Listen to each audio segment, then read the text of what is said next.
Привет, друзья, это Владимир Милов, и спасибо, что подписались на мой YouTube-канал. Если еще не сделали этого, обязательно подписывайтесь, здесь будет интересно. И в эфире наша с вами передача о России, которая, к сожалению, называется довольно грустно. Why Russia Fails, почему другие страны богатые, а Россия бедная. Но на самом деле мы здесь говорим о том, что мы можем сделать для того, чтобы наша страна все-таки вырвалась в лидеры, обеспечила себе достойное будущее. И обязательно лайкайте это видео и распространяйте его, подписывайтесь на мой канал. Мы здесь будем говорить о разных аспектах. Вот в прошлый раз мы обсуждали, как нас тянет вниз советское наследие и как нам надо от него избавляться, но я обещал вам больше разговора о будущем, и вот сегодня мы к этому перейдем. Мы поговорим с вами об образе России и как наша страна в принципе должна выглядеть в собственных глазах, в глазах окружающих. Вот разговор сегодня пойдет об этом.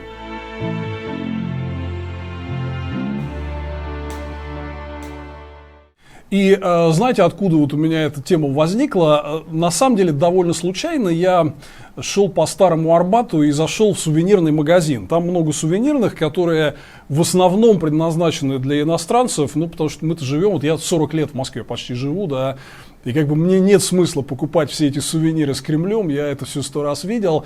Но просто вот было свободное время, ради интереса решил, дай-ка, думаю, зайду посмотрю, тем более, что я много езжу по миру, и вижу, как в других странах вот как раз формируется этот образ места, где люди живут, через сувениры. Ну как вот что люди думают, там, я не знаю, о Канаде, или об Австралии, или о Франции. Да? Вы заходите в сувенирный магазин, и у вас появляется такой некий срез образа страны. И, откровенно сказать, вот пришел в ужас, это, наверное, будет очень мягкое определение того, что я там увидел. Если вы с таким не сталкивались, вот попробуйте просто зайти в русский сувенирный магазин. Хотя есть места, где вы, в принципе, можете такие штуки увидеть. Например, в аэропортах сейчас сделали много сувенирных лавок. Это просто какой-то кошмар. Там вот сплошной Путин, Путин, Путин, Путин, Путин, немножко Сталина. Какая-то обязательно войнушка, какие-то танчики, самолетики, все такое очень милитаристское. Вот это вся после Крыма появилась нехорошая мода на вот эти всякие вежливые люди, которые с оружием и с камуфляжем что-то захватывают. Ну, из приличного огромное количество матрешек. Очень, конечно, прикольный русский сувенир, хотя вот с повседневной жизнью его мало что связывает. То есть вот я помню еще с советского детства все-таки матрешка была такой штукой, которая была скорее для иностранцев на продажу, чем вот мы как-то использовали ее реально в быту. То есть это несколько такой элемент более фейкового, если хотите, лубочного образа России. Но вот что-то реально позитивного про нашу страну, что-то про нашу природу, про будущее, про искусство. Всего этого очень мало. Какие-то вот эти вот диктаторские вожди, какая-то все время войнушка. Вот неужели мы с вами такие? Давайте на самом деле остановимся на минуту и задумаемся, а как, в принципе, по-другому Россия могла бы выглядеть.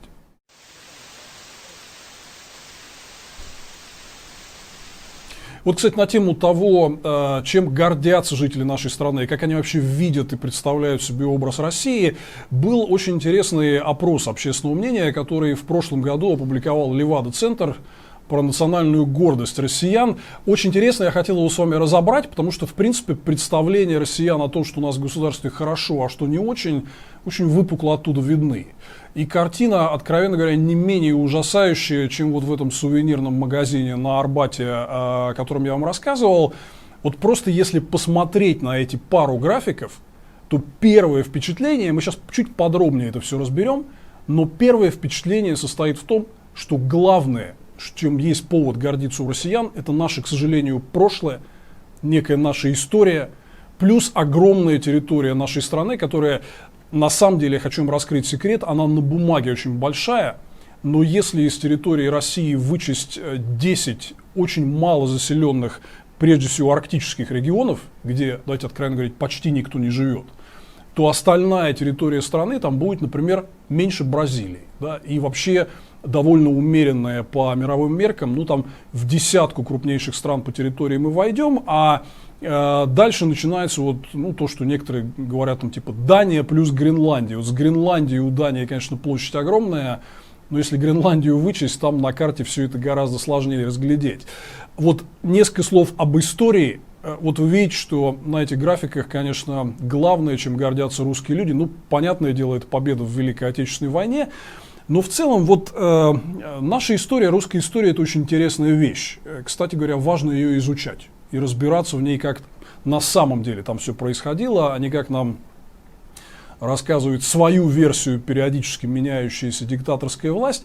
Но в целом гордость нашей историей, это, конечно, для меня такая довольно странная штука, потому что, ну вот где мы оказались сейчас, после всех этих столетий и особенно бурного 20 века тяжелых репрессий, когда мы, в общем-то, уничтожили значительную часть нашего населения.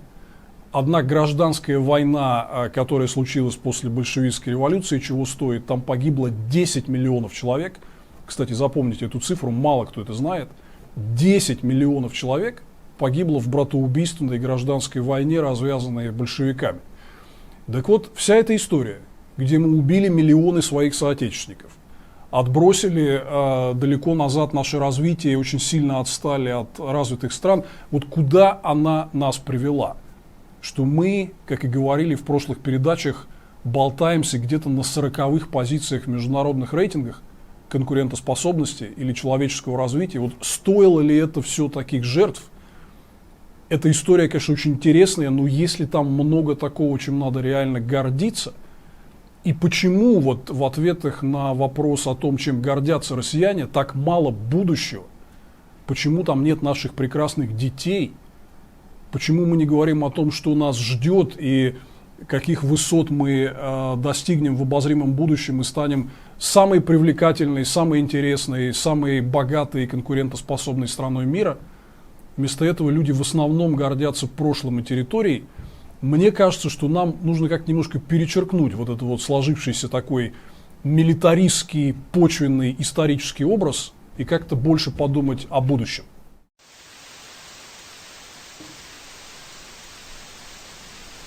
А как вообще мог бы выглядеть вот такой привлекательный образ России для, собственно, россиян и для остального мира? Вот, кстати, в этом опросе Левады тоже есть очень интересная подсказка, потому что если убрать вот это все там историю и почвенничество, и гордость вот этим страшным таким централизованным государством, которое нас постоянно всех сгоняет в строй, ну вот первое нормальное, что там попадается, где-то примерно около трети россиян гордятся нашей природой. И вот здесь действительно есть о чем поговорить. Потому что природа у нас, во-первых, совершенно замечательная. И вот чем мы могли бы быть ценны для остального мира?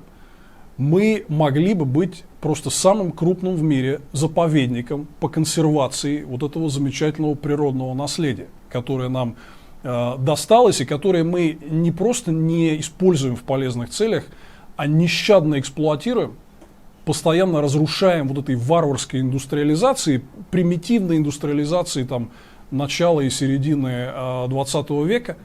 У нас страна трещит от экологического неблагополучия, и это сегодня становится главной протестной темой практически во всех регионах России.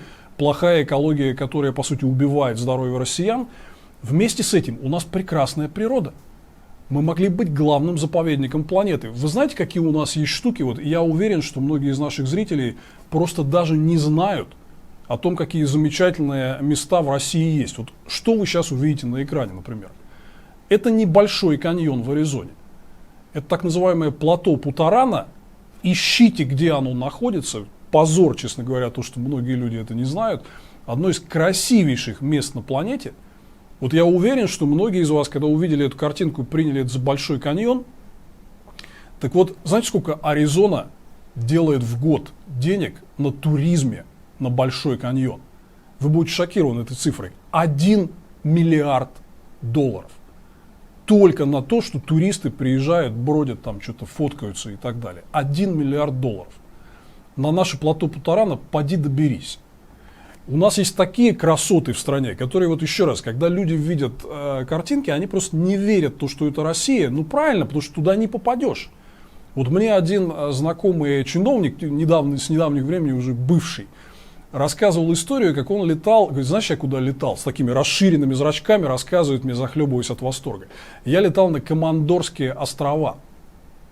многие из вас даже, наверное, не знают, что такое Командорские острова. Это, грубо говоря, продолжение Алеутских в Тихом океане к востоку от Камчатки.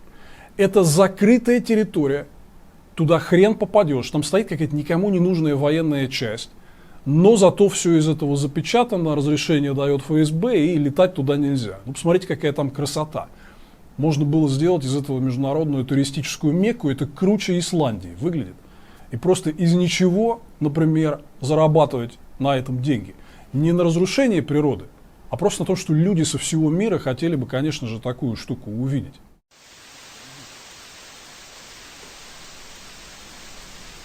Ну и вот, чтобы вы понимали, как это работает в других странах, вот то, что вы сейчас видите на экране, это сувенирная лавка, но в другой стране, которая на самом деле похожа на Россию. Там тоже холодный климат и зимой сугробы. Это Канада. Вот так выглядит магазин сувениров в Канаде. Никакой тебе войнушки, никакого тебе Сталина, никаких тебе танчиков. Лоси, природа, кленовый сироп, кленовые листья, много всего красивого и никакой агрессии, никакой милитаризации, никакой истории, связанной с войнами и диктатурой.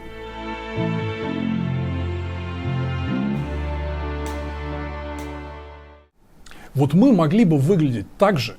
В России столько просто невероятных природных богатств.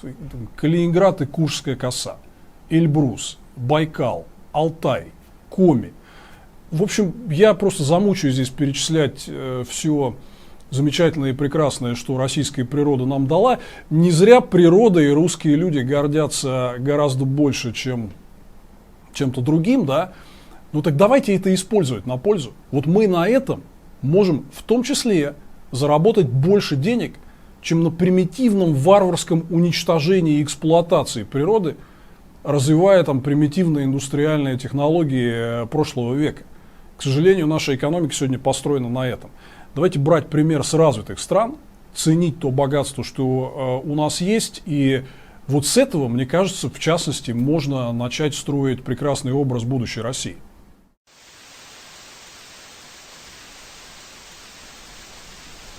Следующий момент. Искусство.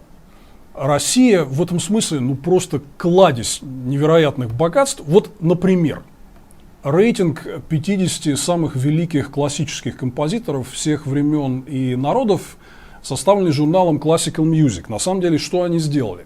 Они опросили 174 ведущих классических композитора современности и по целому ряду критериев просили их поставить, кого из этих композиторов вы считаете самыми великими.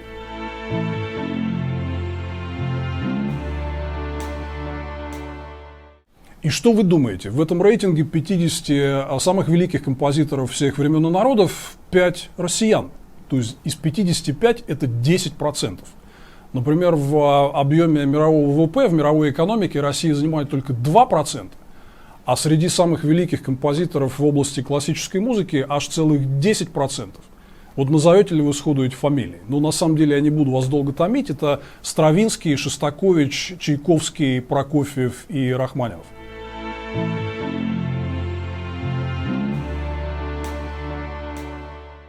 Кстати говоря, уверен, что многие из вас ничего не слышали из этих фамилий.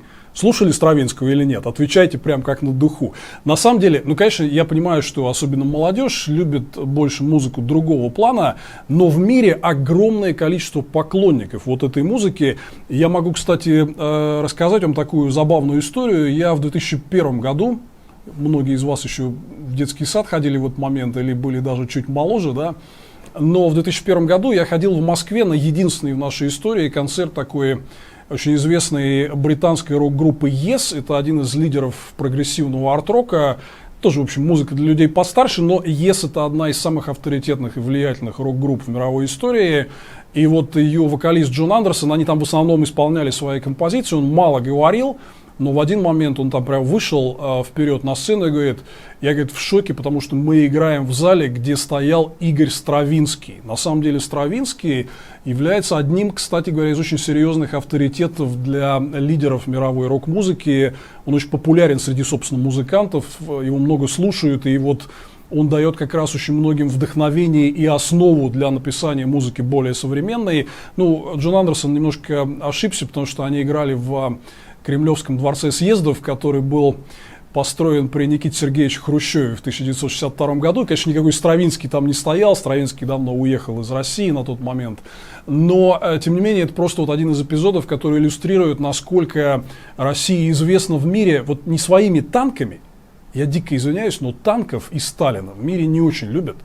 В мире любят нашу музыку. Почему мы не видим этого в сувенирном магазине?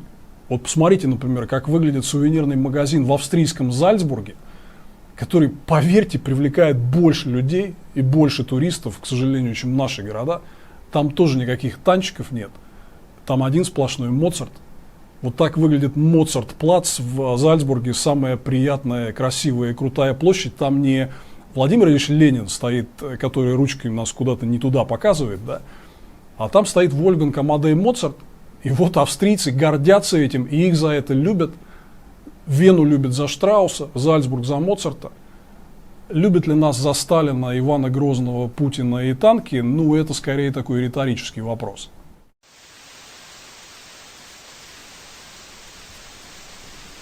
Следующий момент очень интересный. Вот из этого опроса Левада-центра о национальной гордости, о которой я говорил, мы видим, что вот после всей этой истории, военки там, великого репрессивного государства, только 24% россиян гордятся нашими великими путешественниками. Это, честно говоря, для меня ужасно удивительно, потому что мы нашим путешественникам должны быть очень сильно благодарны. Они много чего в мире исследовали и открыли. Но для начала, вот для меня удивительно, что как-то очень тихо в этом году проходит юбилей, 200-летний юбилей открытия Антарктиды. Это последний открытый континент на земном шаре. Кто его открыл? Русский капитан Фадей Беллинсгаузен. Вы вообще слышали такую фамилию? Вот, откровенно говоря, вот если говорить о том, чем России нужно гордиться, своими танками, своими там истребителями, Сталиным или Иваном Грозным, или мужиком, который открыл человечеству Антарктиду, ну, по-моему, здесь выбор такой довольно очевидный. Вы видели не то, что там сувениры, а хоть один памятник Беллинсгаузену. У нас есть в России один памятник Фадею Беллинсгаузену. Находится он очень далеко. Даже не в самом Питере, а в Кронштадте, до которого из Питера еще надо плыть. В Москве, например, честно сказать, если спросить меня, я бы вот убрал этого мужика с крестом, которого недавно водрузили возле Боровицких ворот, с очень мутной и непонятной историей. Лучше даже вот детям на ночь не читать о том, кто этот мужик с крестом был такой. Да? И мы не будем сейчас вас расстраивать. И поставил бы туда русского, который открыл Антарктиду, Фадея Беллинсгаузена. Но многие наши люди даже не знают, к сожалению, этой фамилии. Вот еще одна очень важная черная дыра в том нормальном человеческом здоровом образе, который у России мог бы быть.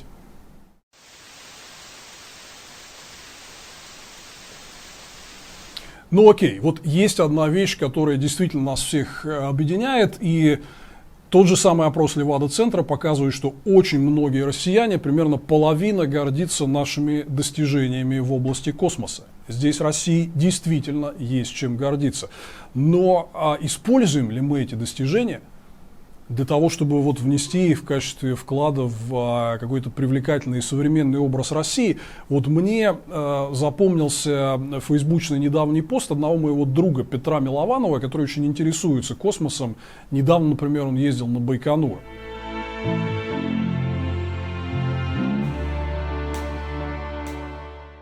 И вот он пишет о том, как они с семьей сходили в ведомственный музей Института космических исследований Российской академии наук. Он находится в Москве, недалеко от метро Калужская. Я там живу рядом всю жизнь, почти 40 лет живу на юго-западе. Там есть много таких всяких загороженных заборами административных зданий. Вот одно из них, это вот этот музей. Я, откровенно говоря, даже понятия не имел, что там находится такая красота. Например, настоящая копия Лунохода-2. Но вход туда по предварительной заявке за неделю, просто так свободного входа купить билет и зайти невозможно. Находится черти где, на территорию просто так не пройдешь. Хотя там масса уникальных совершенно экспонатов мирового уровня, и в мире огромный интерес к космической индустрии. Ну, например, вот, собственно, музей National Air and Space Museum, Национальный музей аэронавтики и исследования космического пространства, который находится в Вашингтоне. Вот все, кто там бывал, знают, что это, конечно, одна из главных достопримечательностей. И просто все туда попадают. У него на самом деле большой бюджет, он неплохо зарабатывает. И, в общем, из ничего, кстати говоря, вот Вашингтон делает кучу денег на содержание музея, который всем интересен, потому что у людей действительно большой интерес к исследованию космоса. И России есть здесь что рассказать. Но, как всегда, секретность, предварительный список. Просто так не попадешь. А внутри, я дико извиняюсь, нищие зарплаты персонал, и все это содержится в бог знает каком состоянии. Зато мужик с крестом у Боровицких ворот, зато везде сплошной Сталин, танчики, вежливые люди. Вот, друзья, я просто хотел задать вам вопрос. Вот мы сейчас так навскидку с вами перечислили то хорошее, что у нас есть, чем можно гордиться, чем можно быть привлекательными для всего мира. Искусство, музыка, путешественники, космос, наша природа прекрасная, наши дети, замечательные и талантливые дети. Вот вы знаете, к сожалению, эту трагическую историю, когда мы в очередной раз руководство России рассорилось со странами Запада и начало принимать всякие разные ответные меры, типа запретить нашим россиянам покупать вкусную и хорошую еду из стран Запада. У нас сразу все стало сильно хуже по качеству и очень подорожало. Одна из абсолютно драконовских мер, это вот был пресловутый закон Димы Яковлева, который запретил усыновлять детей-сирот из России зарубежным семьям. И многих, к сожалению, наших детей-сирот оставил в детдомах и лишил будущего. Так вот, на самом деле, вот просто без слез на глазах это смотреть невозможно.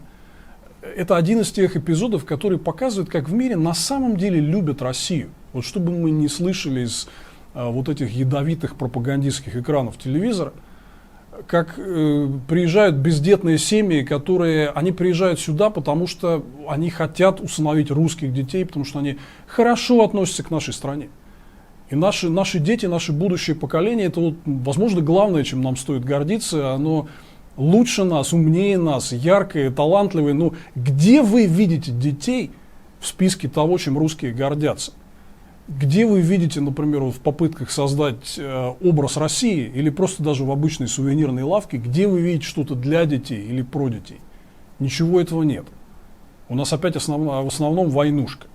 В основном детей рассматривают как пушечное мясо для каких-то геополитических завоеваний. Мы гордимся историей, где детей, наших сыновей миллионами бросали в топку каких-то геополитических целей и так далее. Да? Вот, друзья мои, давайте на секунду задумаемся обо всем этом. Это очень важно. Мы здесь в нашей передаче будем говорить о многих практических вещах в области политики, экономики, социальной сферы, как нам во многих этих направлениях привести нашу Россию в порядок. Но, может быть, давайте мы начнем с того, что просто создадим себе образ будущего. Какой страной мы хотим быть? Вот этой ощерившейся какой-то военной концлагерной державой со сталинскими усами и путинской лысиной? Или мы хотим быть чем-то нормальным, современным, прекрасным? Духовным не в смысле демагогическом, как Путин и его пропагандоны с телеэкранов об этом говорят, а все, что действительно хорошее есть в нашем народе: прекрасная литература, прекрасная музыка, страсть к путешествиям и исследованию мира, любовь к природе. Все это есть, все это живо, никакому Сталину, никакому Путину не удалось это убить.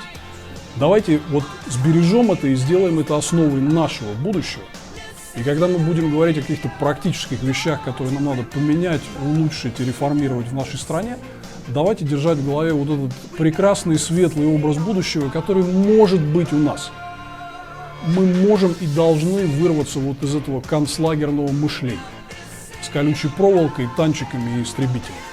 Современный мир, он не такой. Он идет по пути интеграции, глобализации, построения мира, который был бы выгоден и удобен для всех.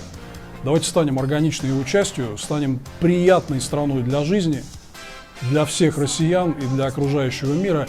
Мы можем это сделать. Я постарался короткими мазками описать вам, как это может выглядеть. Надеюсь, что у вас появятся какие-то свои идеи. Пишите мне, делитесь. Над этим образом будущего нам предстоит еще много работать. Это была программа Владимира Милова «Why Russia Fails». Подписывайтесь на мой канал, донатьте нам на продакшн. Обязательно лайкайте и расшаривайте эти передачи. И мы, конечно же, продолжим разговор о будущем России в наших следующих программах. Смотрите. До встречи.